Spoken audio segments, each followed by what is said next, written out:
हिमाचल प्रदेश के ऊंचे पहाड़ों पर एक घना जंगल था। कुफरी घाटी का जंगल।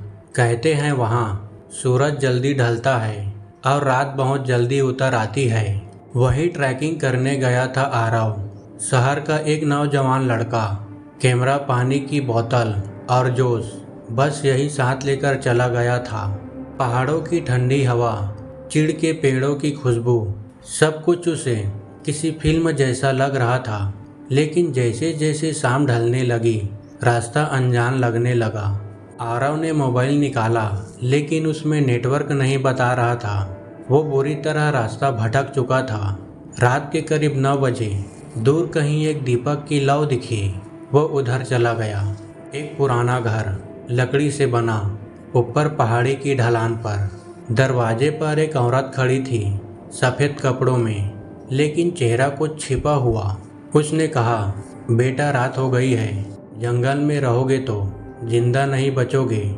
चलो मेरे घर चलो, खाना भी दे दूंगी। आरव थका हुआ था, डर भी लग रहा था। वो मान गया। घर अंदर से अजीब था। छत में सूखी जड़ी बूटियां लटक रही थी। दीवार पर पुराने लोहे के औजार जैसे किसी तांत्रिक के हो। कोने में मिट्टी का काला घड़ा रखा था, जिसमें कुछ हरकत हो रही थी। औरत बोली, खाना खा लो बेटा, गरम गरम मछली बनाई है। लेकिन जैसे ही थाली उसके सामने आई, आरव ने देखा वो मछली नहीं थी। वो तो किसी जानवर का मांस था, जिसमें उंगलियों के निशान साफ नजर आ रहे थे। आरव ने चालाकी से थोड़ा खाना मुंह में लिया, और जब औरत पीठ फेर कर हंसी तो वो चुपचाप थूक दिया। रात के करीब 12 बजे आरव को कमरे के बाहर से चीखने जैसी आवाज़ सुनाई दी। कोई जोर से हंस रहा था। उसने धीरे से दरवाजे की झिरी से झांका। वो औरत अब वैसी नहीं थी।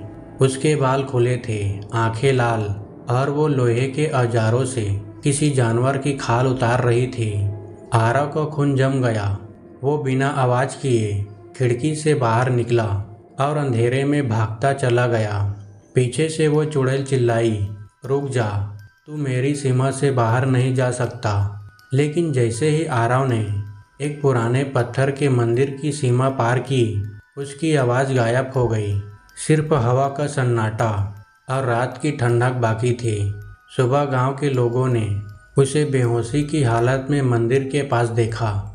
वो बस इतना बुदबुदा रहा था। वो इंसान नहीं थी, वो चुड़ैल थी, जो इंसानों का सुख बनाती है। लोग कहते हैं आज भी अगर कोई उस पहाड़ी के जंगल में देर रात रुकता है या जाता है, तो मछली पकने की गंध और एक औरत की हंसी सुनाई देती है, जो किसी नए शिकार का इंतजार कर रही होती है।